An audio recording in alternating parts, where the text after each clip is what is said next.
oven, a link is in the description box below the video. Please check that out. While browsing a website, I happened to look into one of the subforums, under pizza ovens, and found something that caught my eye. Okay, it really caught my eye, the Blackstone pizza oven.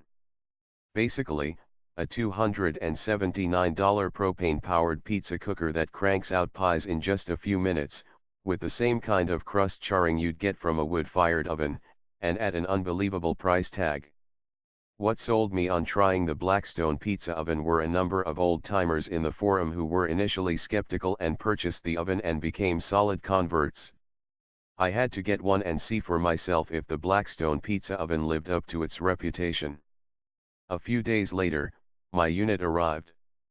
Before unpacking it, I had pored carefully through many posts on the forum to see if there were any issues with the Blackstone pizza oven, and to learn as much as I could about operating it from seasoned veterans. It's interesting to note that the Blackstone pizza oven is now called the Blackstone patio oven, obviously a marketing strategy to not limit its cooking possibilities to pizza. One can cook all kind of breads, as well as steaks and other food items that benefit from high heat, but its core appeal will probably always be to the pizza aficionado. After unpacking the Blackstone pizza oven, it was time to assemble. Assembly was quick and easy, instructions were simple and clear. However, after plugging in the motor, there were some issues with getting the platter to spin, which seemed to be a common issue. This was easily remedied by adjusting the collar on the platter shaft a ½ inch or so.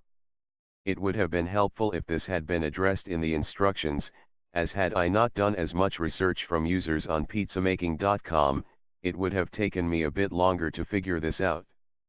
As that seemed to do the trick, I hooked the Blackstone patio oven up to the propane tank and did a test run with the valve open 3/4. In under 10 minutes, the surface temp of the stone was a scorching 750 degrees.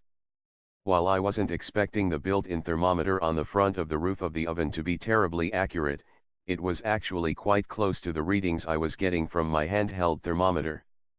The motor that comes with the Blackstone pizza oven can either be powered by a single D battery, or you can plug in the AC adapter that is provided, which I knew from the get-go I'd be using, as the thought of having a battery die out in the middle of a pizza cook would not end well.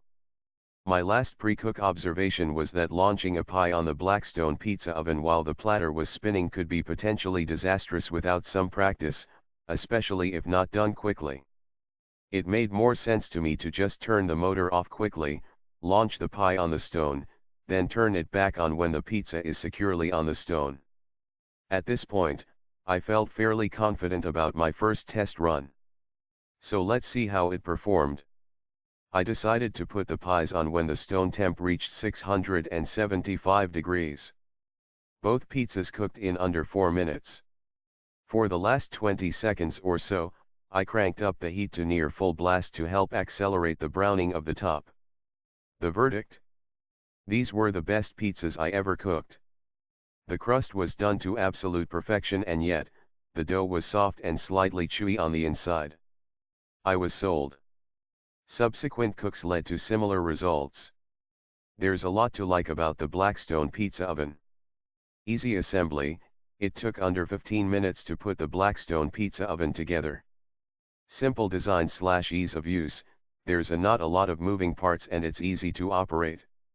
Efficient, the Blackstone pizza oven does not use a lot of propane, yet heats up quickly, typically about 10 minutes.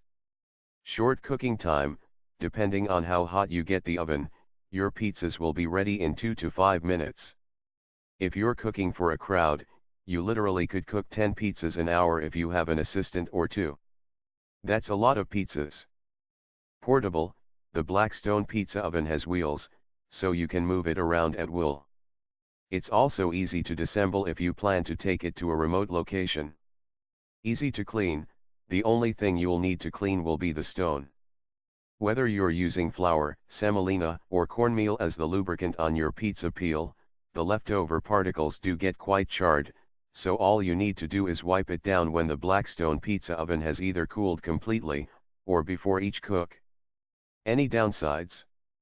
I'm not sure the heating/burner element would last for 20 years, but then again, at a $279 price point you're not going to get a product constructed like a Viking oven. This is a solidly made and engineered pizza oven, and if you take care of your Blackstone pizza oven, it should last for many years. My only criticism is the collar on the plate shaft. This should have been addressed either by proper adjustment at the factory, or by mentioning it in the owner's manual. Tips: do a test run before you actually cook your pizzas. This will help you learn the Blackstone pizza oven as well as how to dial in the right temp. As mentioned earlier, I always turn the motor off briefly when I launch the pie, then turn it back on. Unless you have a lot of experience in launching pizzas on a spinning stone, I would highly recommend this. Spend the extra money and get the cover, and keep it covered when not in use. Also, if you keep the Blackstone pizza oven in a dry, covered place like a garage when not in use, it will cut down on exposure to the elements. The bottom line: the Blackstone pizza oven is an amazing pizza oven, especially at $279. To be able to make pizza that is comparable to what you'd get from a wood-fired oven at a tiny fraction of the cost is no small feat. And for anyone who's wondering, I've officially retired my Frankenweber pizza kettle.